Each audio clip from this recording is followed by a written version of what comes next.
Bon dia, Aliaguers! Avui hem vingut fins a Es Castell, on hem vingut fins a Mollet aquest de Fontanelles, i una barqueta mos durà fins a Illa del Rei. Allà mos trobarem amb la Mercè, directora de Hauser & Wirth Menorca, i ens explicarà tots els secrets d'aquest projecte. M'acompanyeu?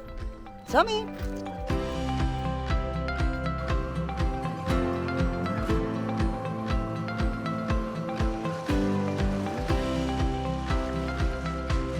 Ja hem arribat aquí en el moll de Illa del Rei i m'he trobat amb la Mar, que ha vingut a rebre'ns. Hola, Mar! Hola, què tal, Ruth? Benvinguda. Ai, me fa molta il·lusió venir a la Illa del Rei i veure el que teniu aquí. Molt contenta de que estigueu aquí. Moltes gràcies. Comencem a pujar? Vinga, començam. Vamos!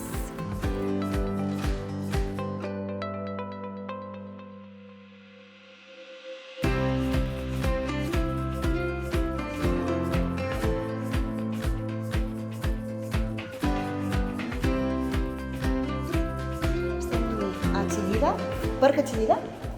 Bueno, enguany celebrem el centenari de Leonardo Chillida, un dels autors contemporanis més importants d'Espanya, i ha estat un dels motius per també donar-li cabuda a Eduardo Chillida a les nostres exposicions. A més, és un dels artistes que representam a Hauser & Wirth. I sempre hi ha dos, ara per exemple, després anirem un a l'altre, sempre hi ha dos en curs? Dues exposicions en curs? No, he de dir que és un projecte molt dinàmic i que cada any, en funció de moltíssims de diàlegs que tenim amb els artistes, projectes que tenim ganes de tenir, anem canviant. És a dir, no hem seguit un patró. Vam obrir les portes del 2021 amb una exposició de Mark Bradford, després del 2022 vam tenir a Rashid Johnson, el 2023 va ser la primera vegada que vam tenir dues exposicions ben diferents. Per una banda, vam donar la benvinguda a Cristina Cols, que és una artista que representam, i a l'altra vam decidir fer una exposició amb artistes emergents que xerraven de temes del Mediterrani. I enguany, com veus, completament diferent dels artistes que representam l'unicorn americana Eduardo Chillida espanyol. Anem a veure? Endavant. I quina vinculació té Chillida amb Menorca?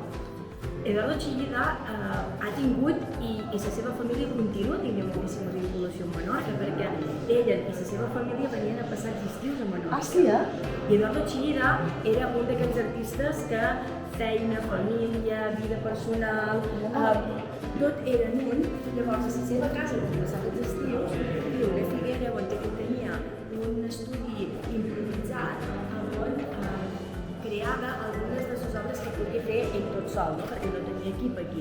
I una d'aquestes obres són les lurres, que són lurra significa terra en euskera, i són peces fetes de terra xamota que després es du a coure a un forn que tenia un artesà al sud de França. O sigui, de Menorca les du a coure a França? Sí, perquè ell sempre feia feina amb aquest artesà. Molt bé. Continuant, perquè me sembla superinteressant.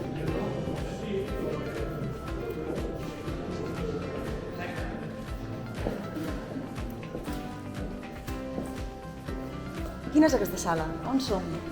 Ara mateix hem arribat a l'espai educatiu. L'espai educatiu és un espai que cada any dedicam a entendre l'artista des d'altres punts de vista. Sempre ho feim amb col·laboracions locals i en aquest cas hem col·laborat amb Menorca Preservation per fer una recollida de plàstics que després s'han utilitzat en els centres de dia on els usuaris han recreat la seva pròpia escultura d'homenatge a la mà, que és una de les escultures més conegudes també d'en Eduardo Chillida. Dir una miqueta que totes aquestes col·laboracions per nosaltres tenen molta importància i són una part molt important del projecte. El primer any vam col·laborar amb l'Escola d'Art, el segon any vam col·laborar amb universitats espanyoles, però no només col·laborar amb entitats locals per a aquest espai educatiu, sinó també per crear tota la programació que tenim. Per exemple, els diumenges tenim concerts vermuts en col·laboració amb Eslaustre, que és una manera de venir, gaudir de l'entorn, visitar les exposicions. Fins octubre. Quan comença? Quan comença la temporada i quan acaba? Bueno, octubre, però quan comença? Nosaltres som un projecte que també cada any, per ser el dinamisme, com he dit abans, no tenim unes pautes concretes, però sí que més o menys va d'abril a octubre. D'abril a octubre. Exactament. I ja sabeu com encarareu la temporada que ve o encara no esteu fent feina amb ells, amb el tema, però podeu dir alguna cosa, no? No, de fet, estem en plena conversa amb els artistes, que totes les exposicions sempre sorgeixen d'això, no? D'una conversa amb els artistes per muntar les exposicions en funció de cada artista una localització diferent. Continuem, no? Molt bé. Uau!